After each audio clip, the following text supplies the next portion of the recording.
우리 가슴에 손을 얹고 또 고백하겠습니다. 저는 예수님 안에서 행복합니다.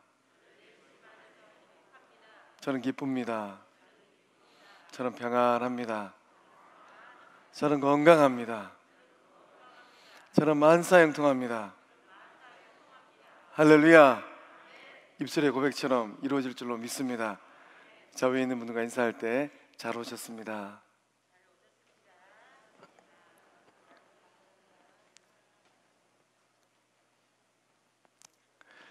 오늘 말씀의 제목이 기쁨의 삶을 살라입니다. 2021년도 얼마 남지 않았습니다. 이 날 좋은 가을도 이제 채 몇 주 안 남은 것 같습니다. 2021년도 또 이 가을역 어떠한 열매를, 어떠한 삶을 살고 계십니까? 오늘 예배를 기점으로 해서 더욱더 주님께서 기뻐하시는 이 기쁨의 열매를 풍성하게 잘 맺어가는 우리 성광의 모든 식구들 다 될 줄로 믿습니다. 어떤 산모가 이 진통이 시작되어서 급하게 병원을 갔습니다.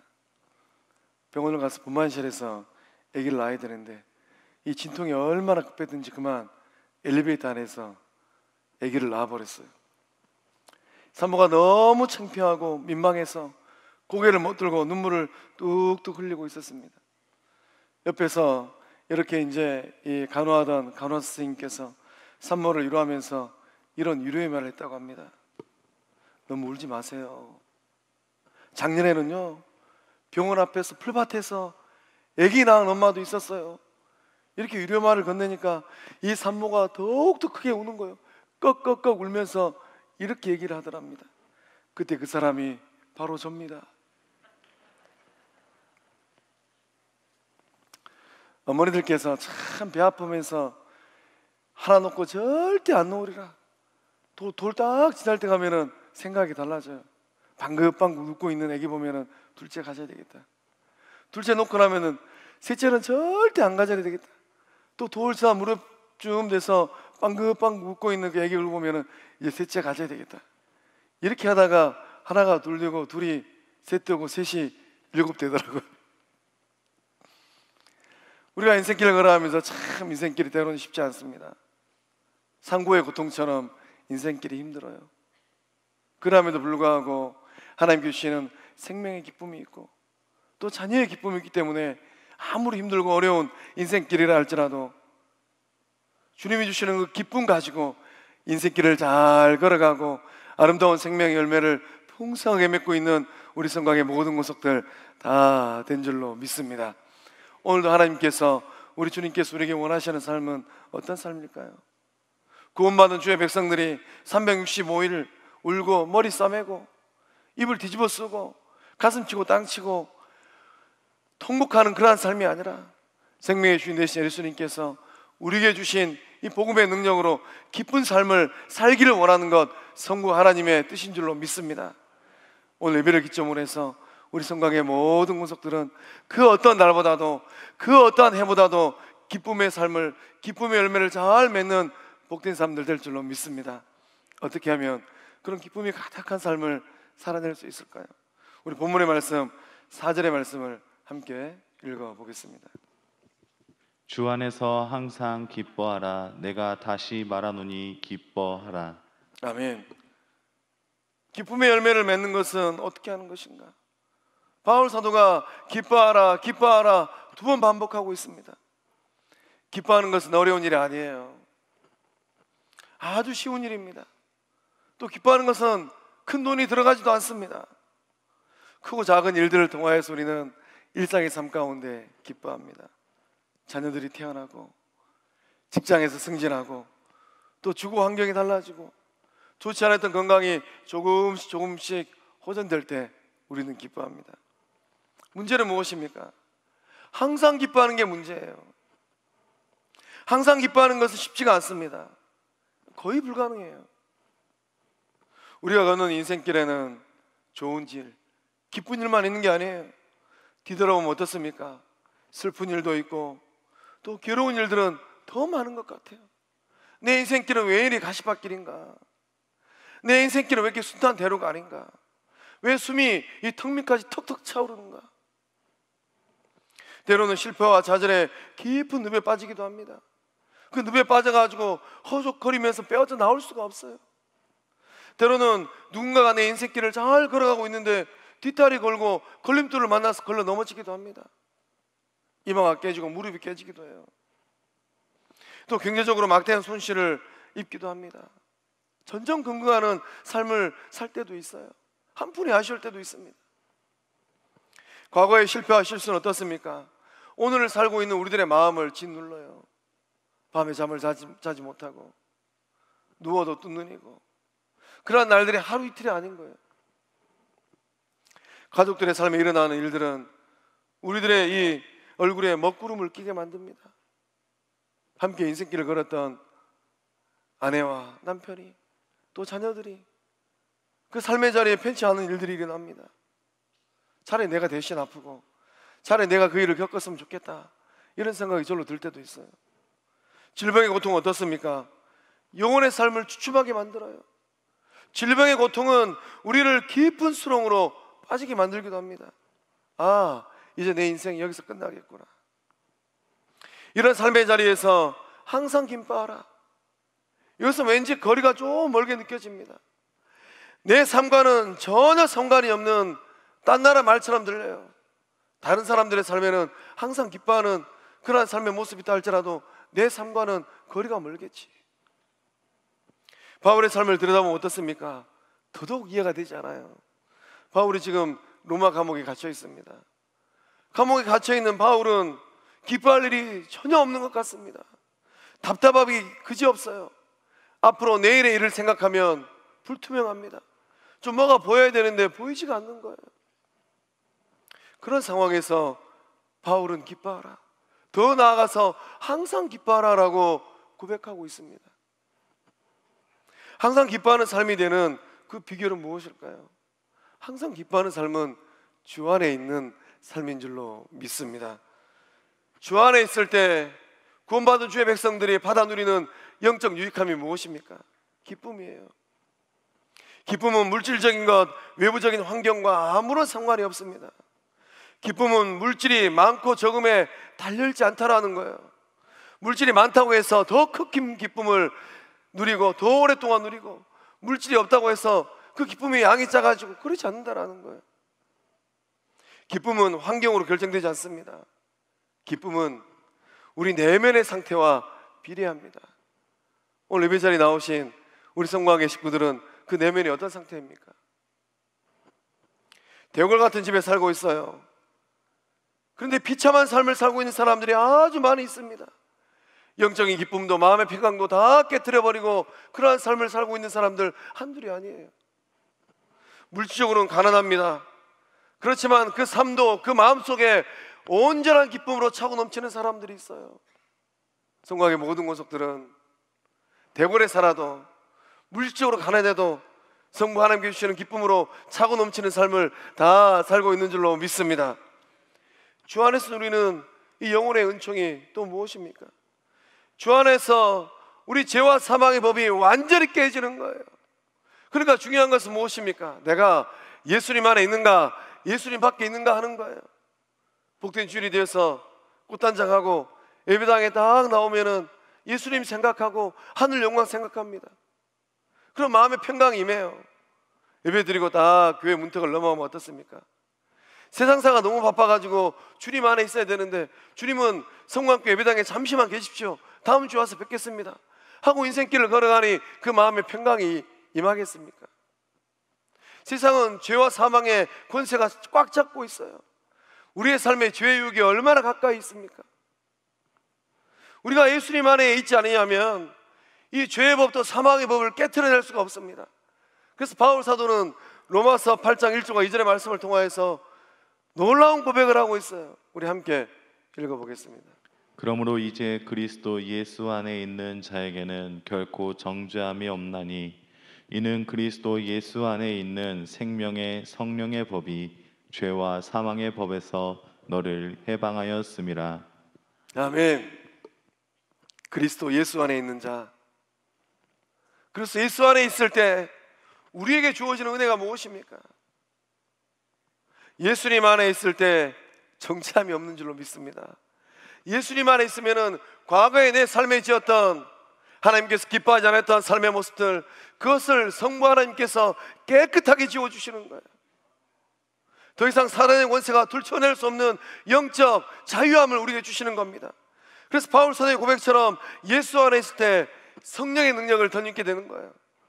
성령의 능력을 덧입음으로 말미암아 어떤 고통의 자리에 있다 할지라도 내 능력을 얻지 못하는 영혼의 기쁨을 다 받아 누리는 복된 사람들 될 줄로 믿습니다.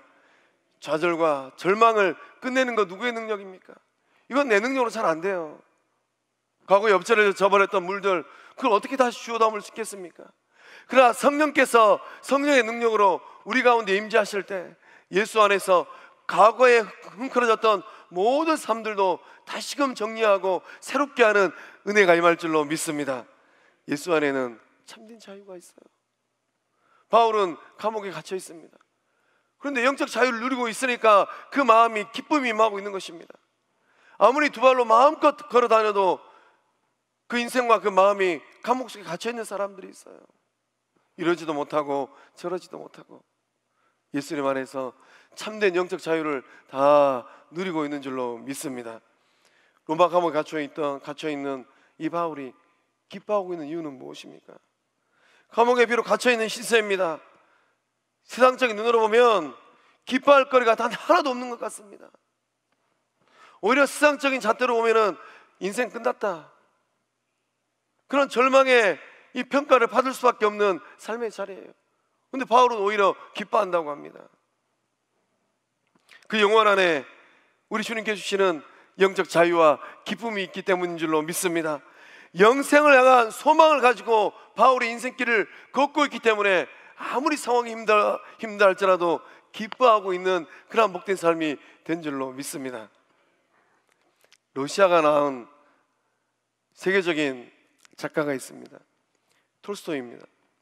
톨스토이는 참 좋은 가문에서 태어났어요. 귀족의 아들로 태어났습니다. 훗날 또 이 톨스토이는 백작의 칭호까지 받게 되었어요. 그런데 이 톨스토이가 태어나고 약 2살쯤 무렵에 어머니가 세상을 떠났습니다.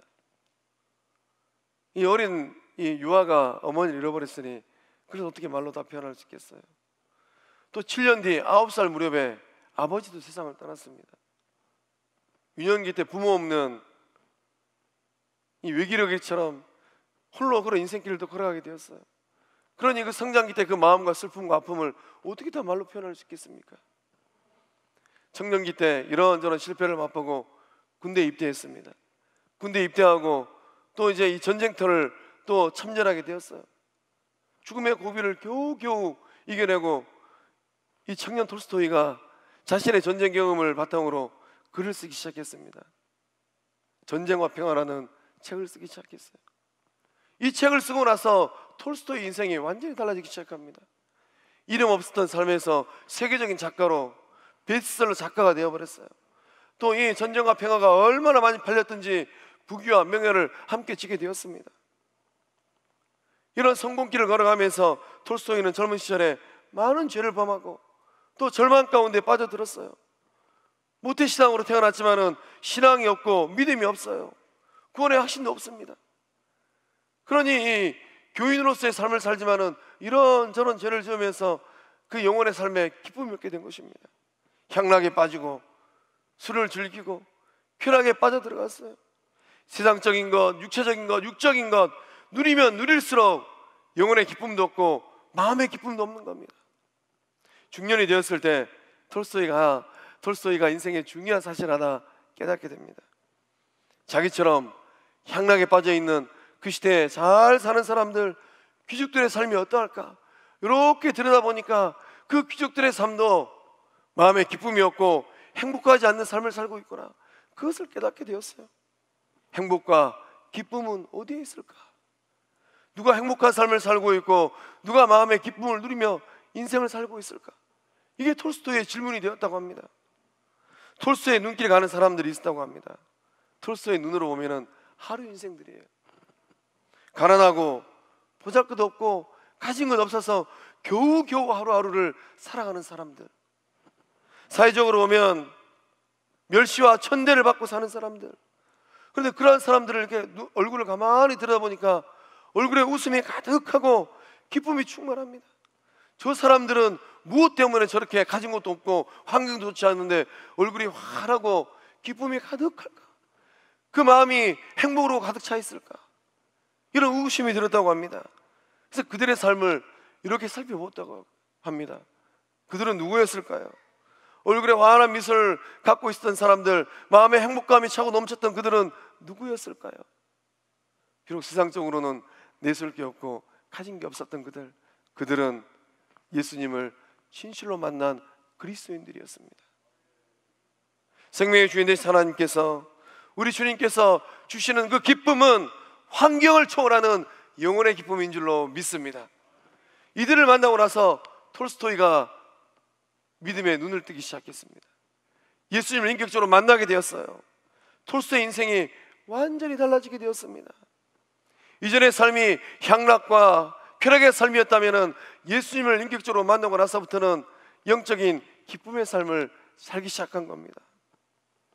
그를 통하여서 하나님의 영광을 드러나게 되었어요. 주옥 같은 글을 써내기 시작했습니다. 부활, 기타 등등의 많은 글을 썼어요. 이 좋은 날 하나님의 말씀도 많이 읽고 또 톨스토이의 이 글들도 많이 읽어보십시오. 그 안에 예수님의 사랑과 하나님의 은혜가 곳곳에 들어있습니다. 또 이제 톨스토이는 초대교로 돌아가는 영성생활을 하기 시작했습니다. 열심히 일하는 근로생활, 또 육식보다는 채식을 즐거워하고 술을 딱 끊어버리는 금주의 생활, 또 이 구름과자, 담배를 딱 끊어버리는 금연생활, 이런 생활을 하면서 경건 생활에 집중하였습니다. 톨스토이의 인생은 그 개인의 인생으로 끝나지 않게 됩니다. 톨스토이는 예수님의 이 사랑의 정신을 그 삶으로 실천하기 시작했습니다. 세계에 흩어진 많은 가난한 사람들, 세계 복지에 기여하는 삶을 살게 된 것입니다. 그래서 후대에 많은 사람들이 이 톨스토이 인생을 바라보면서 톨스토이즘, 나만 잘 사는 것이 아니라 나에게 주신 은혜를 가지고 주변에 있는 많은 사람들을 더불어 윤택하게 하는 톨스토이즘을 만들어내게 된 것입니다. 사랑하는 성광의 성도 여러분, 세상을 살아가는 것 쉽지 않은 것 같습니다. 우리의 삶의 자리에 희비 쌍곡선이 바다 놀처럼 정신없이 교차하는 그러한 삶을 우리는 살아내고 있습니다. 어떠한 삶의 환경이라 할지라도 그 환경을 초월하여서 우리에게 주시는 예수 생명으로, 성부 안에 주시는 기쁨으로 더욱더 복되고 귀한 삶들 다 살게 되실 줄로 믿습니다. 또 우리가 어떻게 하면은 우리 영혼의 삶이 기쁨으로 가득 찬 삶이 될 수 있겠습니까? 우리 1절의 말씀을 함께 읽어보겠습니다. 그러므로 나의 사랑하고 사모하는 형제들, 나의 기쁨이요 면류가 아닌 사랑하는 자들아, 이와 같이 주 안에 서라. 아멘. 이 기쁨의 삶이 되기 위해서는 주님 안에서 서야 될 줄로 믿습니다. 그것도 견고하게 굳건하게 설 때 우리 주님이 주시는 영적 기쁨이 차고 넘칠 줄로 믿습니다. 바울은 빌립보 교회 이 성도들 향하여서 어떻게 고백하고 있습니까? 오늘 예배 자리에 나오신 이 성도님들은 좌우 앞뒤로 함께 예배하고 또 하나님의 나라를 이루어가고 있는 성도들 향하여서 어떤 고백을 하고 있습니까? 바울은 이 빌립보 교회 성도들 바라보면서 나의 사랑이고 사모하는 형제들입니다 라고 고백하고 있어요. 철천지 원수, 내 마음을 빡빡 긁는 사람, 보고 싶지 않은 사람, 그렇게 고백하지 않고 있는 겁니다. 바울이 지금 고백하고 있는 이 말의 의미는 무엇입니까? 바울의 마음속에 있는 사람들이 바로 빌립보 교회 성도들이라는 거예요. 육신의 몸은 감옥에 갇혀 있어요. 거리도 굉장히 멉니다. 그렇지만 보고 싶다라는 거예요. 내 인생길이 끝나기 전에 하나님께서 한 번 더 기회 주신다면 빌립보 교회에 돌아가서 그 성도들과 함께 만난 것도 먹고 좋은 것도 가고 또 행복한 소식들도 나누고 싶다라는 겁니다. 바울은 빌립보 교회 성도를 바라보면서 나의 기쁨이고 나의 면류관이다라고 또 고백을 합니다. 이 말의 의미는 무엇입니까? 바울의 자랑거리라는 거예요. 바울은 자랑거리가 참 많은 사람이에요. 글도 잘 쓰고 배울 만큼 배웠고 집안도 굉장히 좋은 사람입니다. 또 사회적으로 보면은 로마 시민권을 갖고 있는 사람이에요. 내세울 그 제법 있는 사람입니다. 그러나 바울은 그런 것도 자랑하지 아니하고 함께 믿음의 길을 걸어간 예수님 안에서 구원받은 영적 식구들, 빌립보의 성도들을 자기 인생의 자랑거리로 고백한다라는 겁니다. 우리 인생길 걸어가면서 무엇을 자랑합니까? 자녀들이 좋은 대학 입학하고, 또 나의 개인의 삶에서 직장에서 승진하고, 또 하나님께 은혜 주셔서 집 평수가 넓어가고, 또 하나님 은혜 주셔서 밭도 많이 생기고, 이런 것들을 자랑하며 인생길을 걷고 있지 않습니까? 이런 것들은 하나님이 부르시면 다 놓고 갈 것들입니다. 내가 집을 한 채, 두 채, 10채를 갖고 있어도 하나님이 너 좀 와라 그러면은 다 놔두고 가야 돼요. 내 통장에 아무리 많은 돈이 쌓여있다 할지라도 하나님께서 너 좀 와라 그러면은 다 놓고 가야 될 것들입니다. 우리의 자랑거리가 무엇일까요? 함께 믿음의 길을 걸어가고 있는 예수님 안에서 믿음의 형제요 자매들인 줄로 믿습니다. 하나님의 나라를 일구어가고 있는, 함께 믿음의 땀방울을 흘리고 있는 저와 여러분이 우리의 자랑거리고 우리의 기쁨인 줄로 믿습니다. 바울은 이 빌립보의 성도를 바라보면서 내 인생의 영적 열매가 무엇인가, 그것을 고백하고 있는 겁니다. 저 이번 한 주간 동안에 아주 쇠망치로 제 마음을 막 두들겨 맞은 것 같아요. 지난 수요일 날 오신 우리 성곽이 낳은 하나님의 사람 박효진 목사님께서 말씀 전하시다가 오래전에 하나님 나라 가신 우리 모 집사님을 얘기하셨습니다. 그때 초등학교에서 같이 복음 전하고 그 집사님 얘기를 하셨어요. 저의 멘토입니다.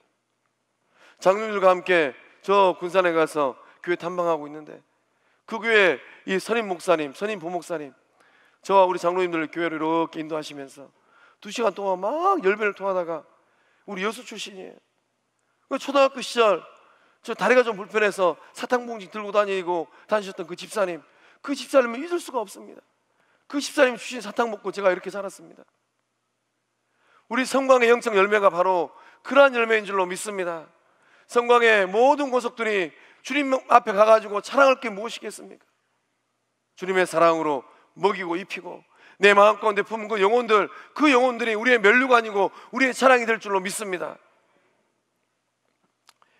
예수 앞에 서게 되면 우리는 우리의 인생을 계산을 해야 돼요. 우리 주님은 정확하게 알고 계십니다. 주님이 우리의 머리에 씌워줄 그 면류관은 무엇일까? 함께 믿음의 길을 걸어가고 있는 성도들, 예수님의 사랑으로 한 구역에서 사랑하고 섬기는 구역 식구들, 또 주님 앞에 인도하기 위하여서 기도하고 물질이 아깝지 않은 사람은 아무도 없어요. 내 호주머니 털어가면서 밥 사주고 선물 사주고 그렇게 해서 구원한 영혼들, 그 영혼들이 우리의 삶의 자랑거리고 면류관인 줄로 믿습니다. 성도의 기쁨은 무엇입니까? 성도의 기쁨은 죄와 사망의 바다에서 호적거리는 그 영혼들을 건져내는 것, 이게 바로 성도의 기쁨이에요. 목사의 기쁨과 보람은 무엇입니까? 목사의 기쁨과 보람은 영혼들을 천국 보내는 것, 이게 바로 목사의 기쁨이고 보람입니다.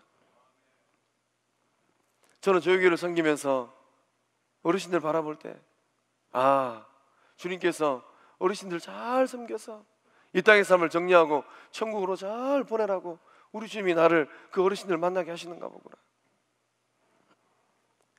영혼의 삶이 기쁨으로 가득 채워지기 위해서는 홀로 서는 게 아니에요. 더불어 서야 됩니다.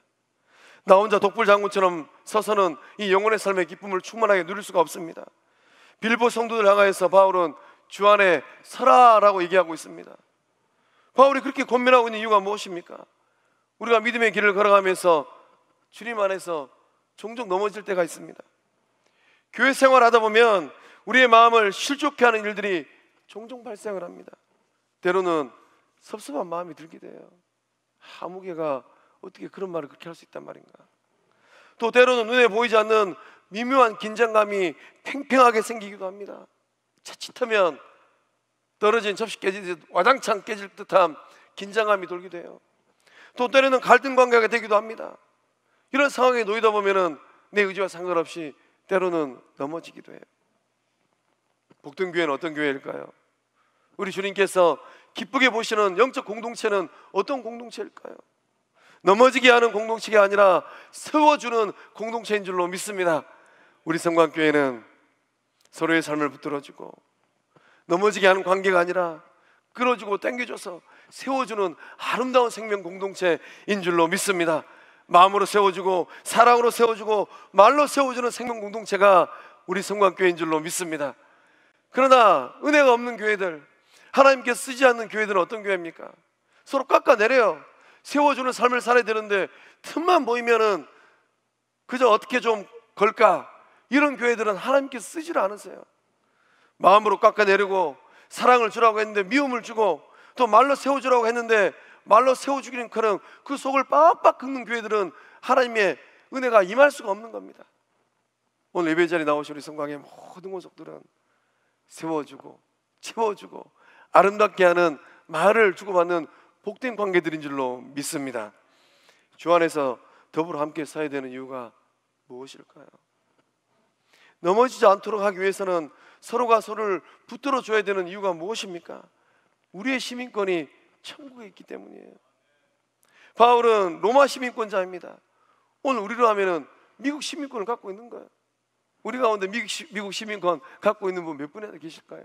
앞에서는 제 목사도 미국 시민권 없습니다. 근데 이 바울은 이 천국 시민권이 있다는 것, 이것을 자랑하고 이것을 함께 공유하고 있는 거예요. 그 천국 시민권을 가지고서 빌립보의 성도를 바라보면서 무엇이라고 고백합니까? 빌립보의 성도님과 저는 믿음의 형제입니다. 우리는 영적 가족입니다 라고 고백하고 있는 거예요. 요즘에 제 마음 가운데 계속 여기 떠오르는 단어가 하나 있습니다. 요 근래에 그 오징어 게임이라는 이 드라마를 우리나라 배우들이 만들었어요. 세계적인 1등 드라마가 되어버렸습니다. 근데 그 오징어 게임이라는 그 드라마를 보면 할아버지 한 번이 나오는데 이 젊은 이 중년의 남성과 이 구슬치기를 해요. 이 구슬치기 하기 전에 이 할아버지가 구슬치기 하기 전에 깐부를 먼저 맺어야지 이렇게 얘기를 하십니다. 그 깐부가 어떤 단어인가? 아마 여기 계신 어르신들 어렸을 때 구슬치기하고 딱치기 할 때 그 깐부라는 단어 다 써보셨을 것 같아요. 깐부는 누구입니까? 구슬치기 하기 전에 내 거 네 거 아까워하지 아니하고 서로 주고 사용하는 관계가 바로 깐부라는 거예요. 예수님 안에서 영적 식구가 된다는 말의 의미는 무엇입니까? 영적 가족이 된다는 말의 의미는 무엇입니까? 성부 하나님께서 저마다의 능력은 다 조금씩 다른 것 같아요. 그러나 하나님께서 나에게 주신 것을 내 거라고 생각하지 아니하고 더불어 함께 누리는 것, 이것이 바로 영적 가족이고 영적 식구인 줄로 믿습니다. 그러니까 주님 안에서 은혜 받아서 하늘 시민권을 누리게 되면 우리는 영적 깐부가 되는 거예요. 내 주머니에 있는 구슬도 내가 가지고 있는 딱지도 서로 주고받으면서 함께 더불어가면서 아름다운 영적 공동체를 이루어가는 것, 이것이야말로 진정한 영적 깐부들인 줄로 믿습니다. 옆에 있는 분 보고 인사 한번 하겠습니다. 저의 깐부입니다.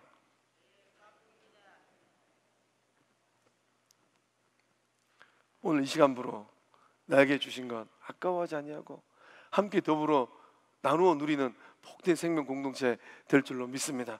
그래서 바울은 빌립보서 3장 20절에서 놀라운 믿음의 고백을 하고 있어요. 우리 함께 읽어보겠습니다. 그러나 우리의 시민권은 하늘에 있는지라 거기로부터 구원하는 자 곧 주 예수 그리스도를 기다리노니. 아멘. 우리의 시민권이 어디 있습니까? 하늘에 있는 줄로 믿습니다. 하늘에 있는 시민권을 딱 가지고 우리는 누구를 기다리고 있어요? 우리의 구원자 되시는 예수님을 기다리고 있는 거예요. 우리 주님께서 인생의 경주를 달려가고 있는 저와 여러분을 기다리고 있습니다. 그날을 생각하면 마음이 기쁘지 않습니까? 우리 주님 만날 그날을 생각하면 아무리 인생길이 힘들고 어렵다 할지라도 우리에게 주시는 그 은혜가, 그 기쁨이 막 밀려오지 않습니까? 몇 년 전 어느 초등학교 가을 운동회 때 있었던 일이라고 합니다. 아이들이 달리기 경주를 하는데요, 그 사진 좀 띄워주세요. 이 사진에 보시는 것처럼 이 5명의 6학년 남자아이가 한 줄로 서서 달려가고 있어요. 선생님이 땅 하고 울리면은 이 결승을 하여서 1등 되기 위해서 죽을둥살둥 달려가야 되는데 저 아이들은 서로 손을 잡고 달려가고 있습니다. 어떤 이유에서 이렇게 달려갈까요? 저 사진 보시면은 맨 오른쪽에 있는 아이는 유독 다른 4학생들에 비해서 키도 작고 좀 이렇게 통통합니다. 저 아이는 초등학교 6년 동안 체육대회 하면은 만년 꼴등했다고 해요. 1학년 때도 꼴등, 2학년 때도 꼴등, 3학년 때도 꼴등, 4학년, 5학년 때도 꼴등, 6학년 아마 봄체육도 있으면 그때도 꼴등했을 것 같아요. 그게 만년 꼴등이니까 체육대회 하는 날이다 그러면은 속이 상하고 마음이 상한 거예요.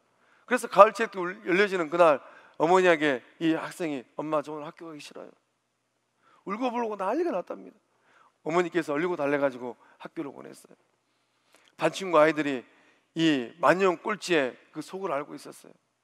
그래서 이 반 친구 아이들이 이 만년 꼴등을 위해서 작은 선물 하나 준비했답니다. 선생님이 땅 하고 이 총이 울리니까 죽을둥살둥 결승을 하여 달려갔습니다. 결승을 훅 통과하면은 1, 2, 3등 결정돼 버려요. 근데 결승에 딱 다가서자마자 아이들이 뒤로 딱 돌아서 가지고 꼴등으로 달려오고 있는 그 키가 작고 몸이 제법 가는 그 학생에게 달려가서 손에 손을 잡고 함께 뛰어와서 결승선을 통과했다고 합니다. 이 5명의 학생들을 바라보고 선생님이 어떤 상을 줬을까요? 1번, 이놈의 자식들 체육대회 원칙을 어기다니 엎드려 바쳐. 2번, 이 5명 아이들 그 손등에 모두 1등 그 상을 찍어 주었다. 1번입니까? 2번입니까? 입술에 고백처럼 된 줄로 믿습니다. 그래서 제가 기사를 또 읽어보니까 제일 마지막에 지금 저 아이들이 우리 나이로 하면 이제 20살이 되었다고 해요. 저 아이들은 마음 가운데 일평생 무엇을 간직하고 인생길을 걸어갈까요? 내가 힘들고 어려울 때 뒤돌아서서 달려와서 함께 내 손을 붙들고 달려갔던 친구가 있었구나. 그 사랑이 있었구나. 오늘 우리가 인생길을 걸어가고 믿음의 길을 걸어가면서 우리는 인생 경주를 하고 신앙 경주를 하고 있어요. 우리의 인생 경주가 끝나고 신앙 경주가 다 끝나는 그 결승선 너머에 누가 서 계십니까? 우리의 생명의 구주 되시는 예수님께서 서 계세요. 오늘 이 사회는 경쟁 사회입니다. 너도 나도 1등 하기 위해서 안달을 내고 있어요. 우리 자녀들 봐라. 가만히 보면은 성적이 1점만 떨어지면은 그냥 안절부절 못합니다. 직장에서 일하고 있는 우리 집사님들 그 삶의 자리 어떻습니까? 치열한 경쟁이지 않습니까? 또 승진 날이 다가오면은 아무개는 승진되는데 나는 만년과장이구나. 그럼 그 속이 어떤 속입니까? 영적 공동체는 어떤 공동체가 되어야 될까요? 세상은 여전히 지금도 경쟁하고 있어요. 기업들도 경쟁하고 있습니다. 새로운 제품 만들어내지 못하면 도태돼요. 신앙생활을 어떻게 해야 될까요? 교회 안에서 경쟁하는 분들 제가 종종 봅니다. 그것은 믿음이 아니고 신앙이 아닙니다.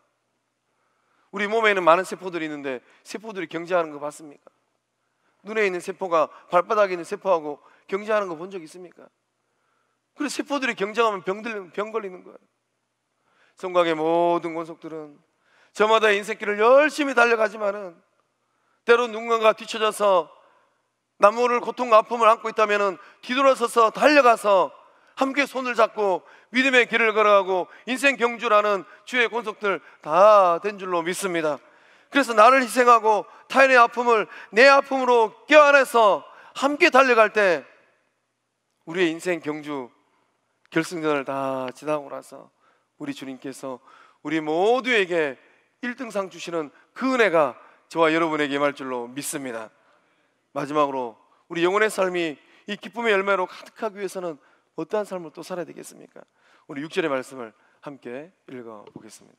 아무것도 염려하지 말고 다만 모든 일에 기도와 간구로 너희 구할 것을 감사함으로 하나님께 아뢰라. 아멘. 가을날은 참 기도하기 좋은 날이에요. 새벽으로 저녁으로 주의 전에 올라오는 게 얼마나 좋습니까? 이 가을날 감사함으로 기도할 때 우리 영혼의 삶이 기쁨으로 차고 넘칠 줄로 믿습니다. 우리 영혼의 삶의 기쁨이 깨지는 이유가 있습니다. 무엇 때문입니까? 근심, 걱정, 염려, 보따리 때문이에요.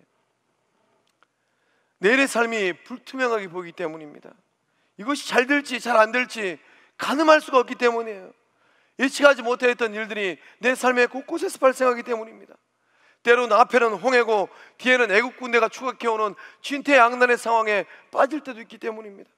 아차하는 순간, 방심하는 순간 내가 감당하지 못할 일들이 막 일어나기 때문이에요. 그럼 어떻습니까? 마음의 평강이 깨지고 관계는 소원해지고 답답해지게 되는 거예요. 생각했던 일들이 실타래 풀리듯 술술 풀려가야 되는데 그렇지 못할 때 우리 마음의 평강과 기쁨은 깨지게 되는 것입니다. 이런 일들이 발생하면 영혼의 기쁨은 온데간데 없이 다 사라져버려요. 그 자리에 무엇이 밀려오는가? 근심이 밀려오고 걱정이 밀려오는 겁니다. 마음이 우울해지고 영적 침체에 빠지기도 합니다. 이럴 때 어떻게 해야 됩니까? 우리 주님은 뭐라고 말씀하십니까? 염려하지 말라라고 말씀합니다. 아무리 염려한다 할지라도 그게 해결되지 않더라고요. 감옥에 수감된 이 바울 사도는 그 인생을 또 가만히 생각해 보면은 염려거리가 태산일 것 같아요. 염려 보따리, 근심 보따리, 걱정 보따리가 아마 그 감옥방을 가득 채우고도 남았을 것 같습니다. 두고 온 성도들이, 동역자들이, 고향에 계신 부모 형제가 내일 내 삶이 어떻게 되어질까? 그런 염려와 근심, 걱정이 있었을 것 같아요. 근데 바울은 염려하지 말라라고 고백하고 말씀하고 있습니다. 영적 기쁨의 삶을 온전히 사는 것, 그것은 염려를 떨쳐버리는 것인 줄로 믿습니다. 예수님도 우리가 인생길 걸어가면서 무엇 때문에 염려하는지 정확하게 알고 계세요. 예수님은 33년 동안 이 땅의 삶을 살아보셨습니다.